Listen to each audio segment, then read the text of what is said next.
Can anger be my teacher? I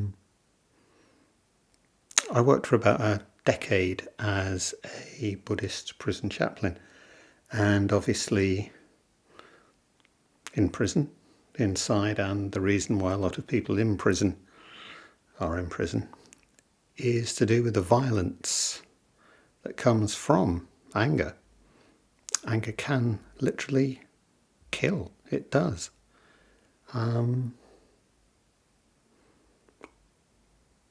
obviously in that context, it's absolutely natural to think of anger as bad, something we need to control, move away from.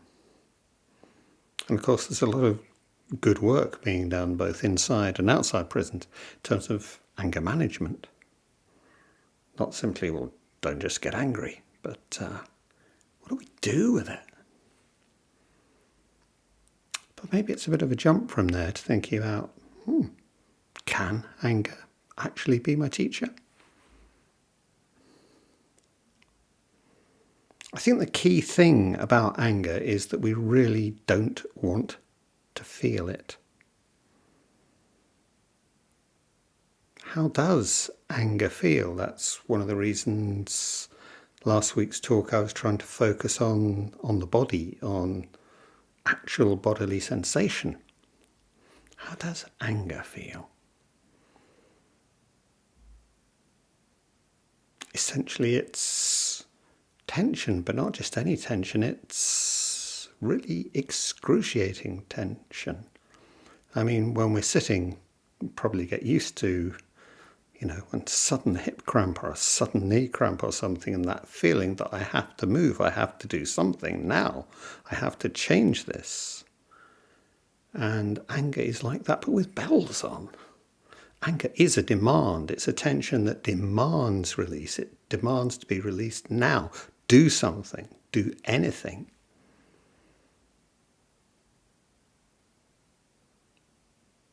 And we don't want to feel that way.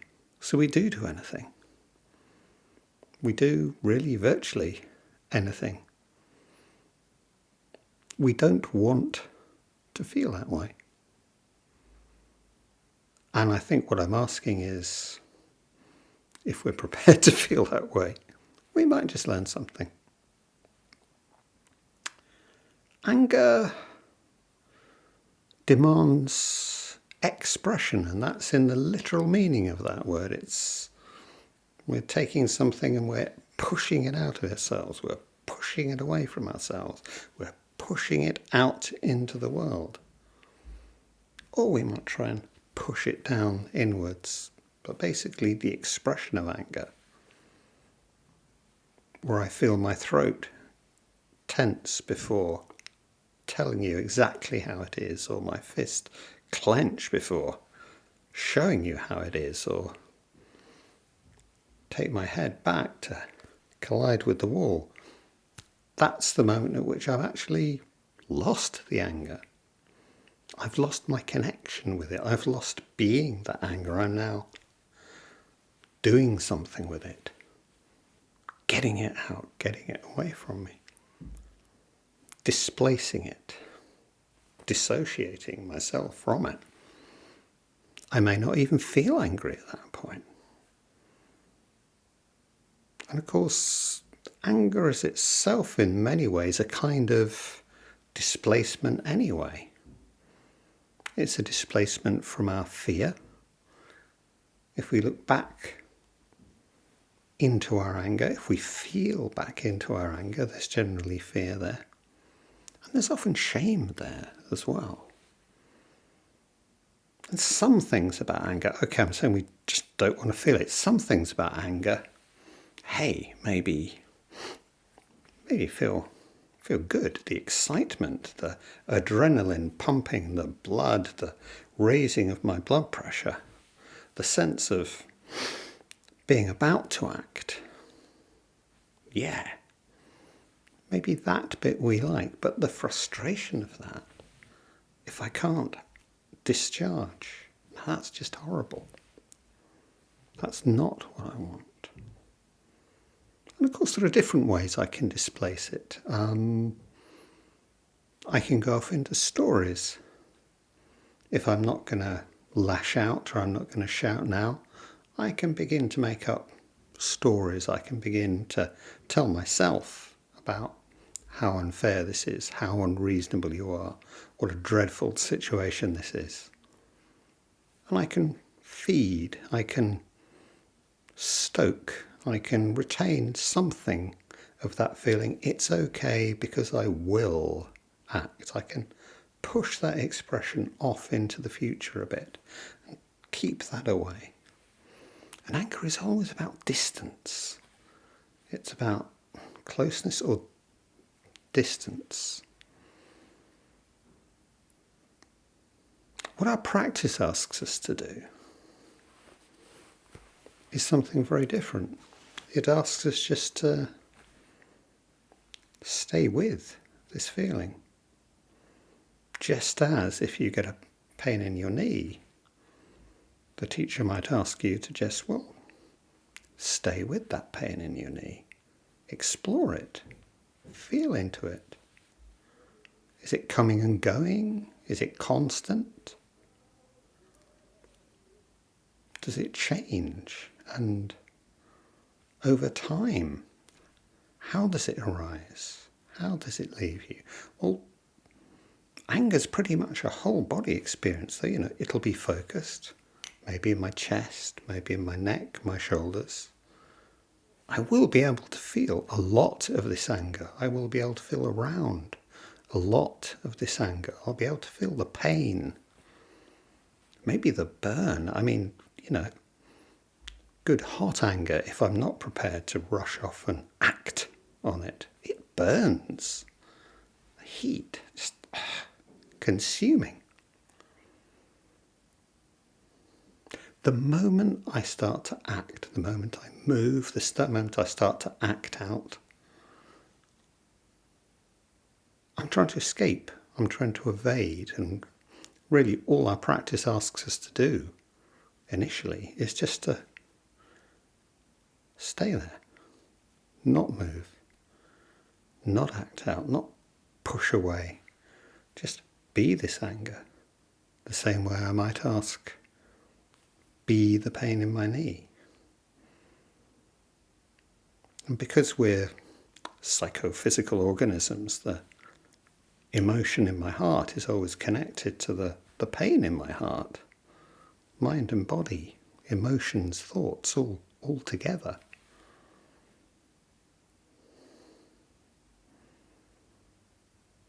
I'd like to suggest that if we are prepared to stay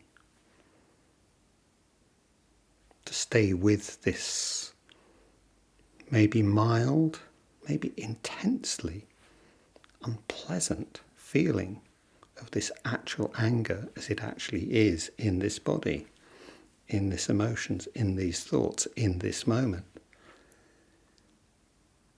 It may well emerge that what's actually happening here is a challenge to my sense of self. And in a sense, that's what's going to distinguish it from fear.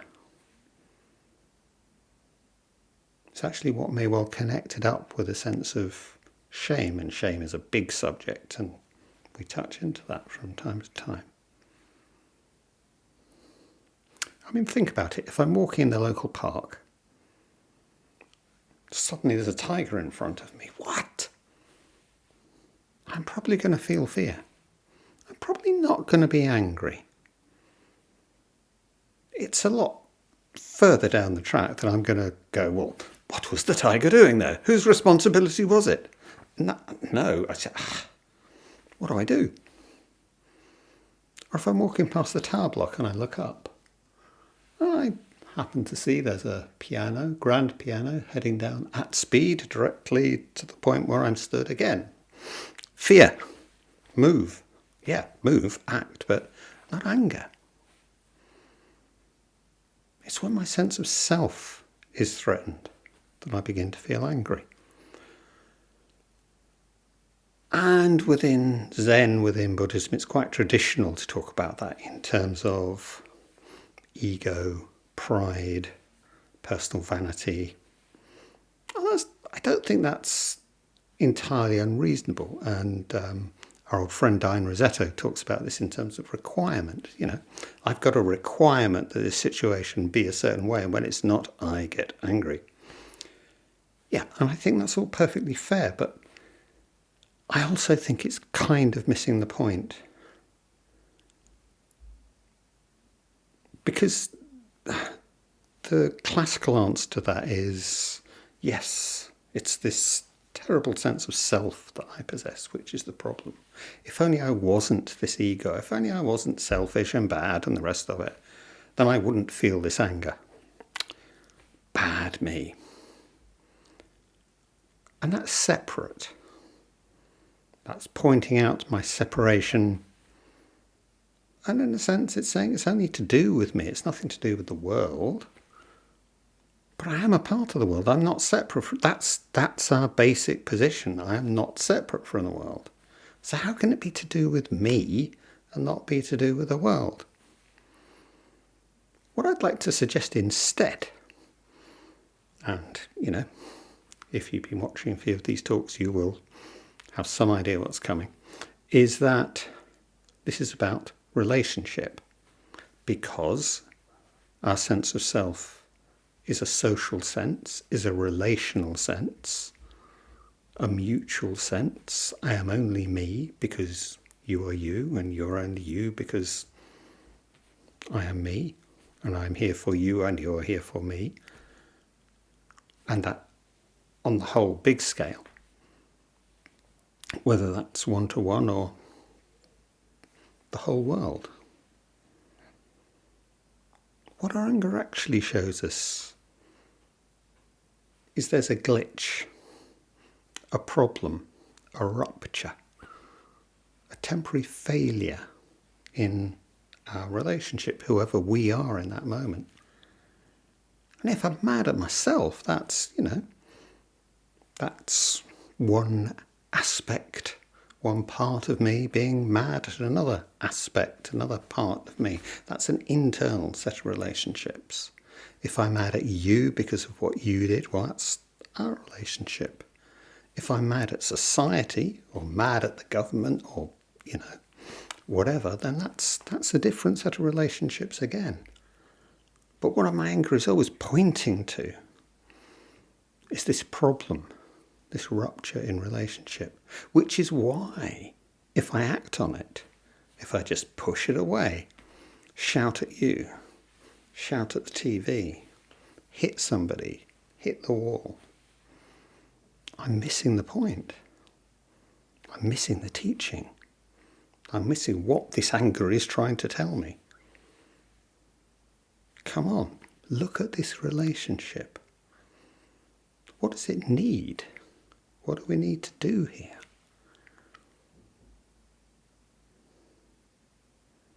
Life as it is made entirely out of relationship. I, as me, am made entirely out of relationship.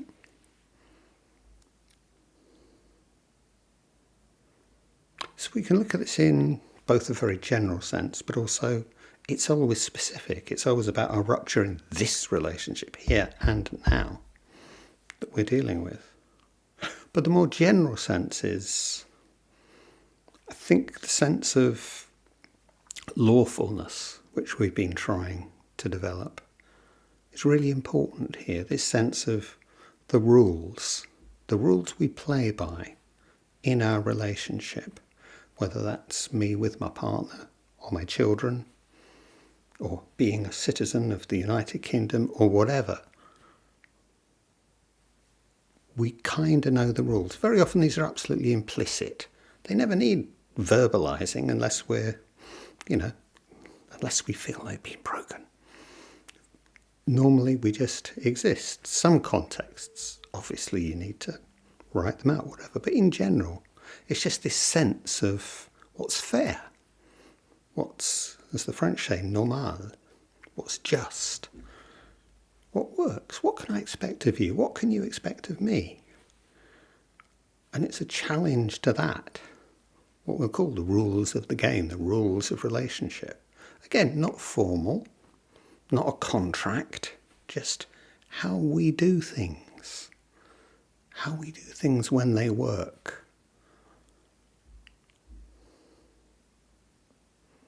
Because we need each other. We need the totality of each other. We need our individual person-to-person relationships. And we need these bigger relationships, being part of a society, being part of a community, being part of a world. Because these things are all mutual, the rupture of this sense of lawfulness is disturbing. If our recognition of each other, you're there, I'm here, always has to be mutual. When we break the rules, we break that recognition. I no longer exist for you in the way I did. And if I no longer exist for you in the way I did, I no longer exist for me in the way I did either. And that's terrifying. It's, actually existential. Who am I? Who are you? What is this situation? What is this world? And that's when we feel anger. And that's what we feel is being pointed at. Just touched, that sore place, because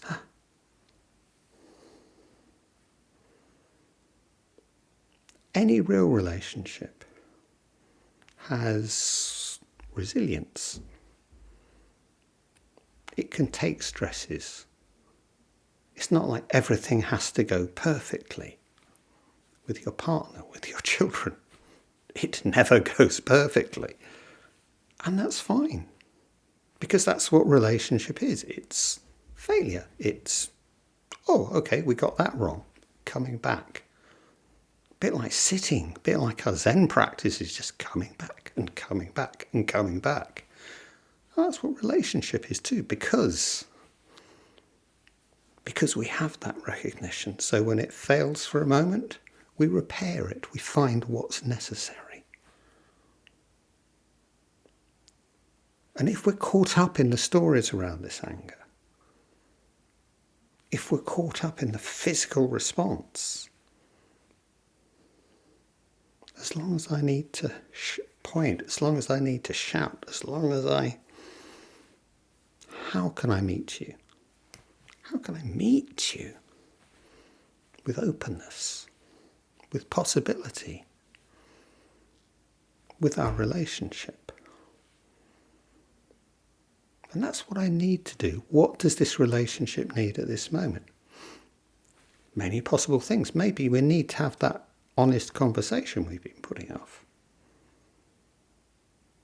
Maybe I just need to give you some space, or maybe you just need to give me some space. Maybe I need to write to my MP. Maybe I need to go out with a placard. Maybe talk truth to power. All of these are non-separate responses to my anger rather than reactions to it. And maybe, often, frankly, if I'm honest, it's just showing me that I've been an idiot. I got it wrong. There was some little bubble, some story I was off on. Burst my bubble. So what? Our relationship can be the stronger without that. But it's always reaction or response. What does this relationship need? Diane Rossetto gives a number of examples of response to anger. She talks about a group of parents whose children in the States had been killed by drunk drivers on the highways. And their response to found a non-profit that went out and did educational work in schools, working with people who had alcohol problems, them lobbying for better legislation. That's obviously response, not reaction to anger. And obviously an anger like that, to lose a child through somebody's absolute negligence, carelessness, that's going to make you angry. But do you go out with a shotgun, or do you respond? Do you do something about it that engages you with the world? And that anger's not going away. But it doesn't need to be made worse. It doesn't need more violence. It needs responsiveness through relationship. So what our practice asks us to do is to be this anger, become this anger, not push it away. Feel the pain, feel the burn, feel the need to act. Not repress, not squash it, not go, oh, I'm fine, I'm not angry. No, be that anger. In Joko Beck's terms, can we become a bigger container, big enough to hold this anger? Be this anger. Be with it. Take care of it as it arises and fades and becomes a different kind of energy, of relationship that we can use, whether that's relationship with ourselves, relationship with you, or relationship with the wider world, not separate. Am I going to use my anger to push us apart, or just push myself down? Or am I going to use it as my teacher to find out, to make us truly not separate?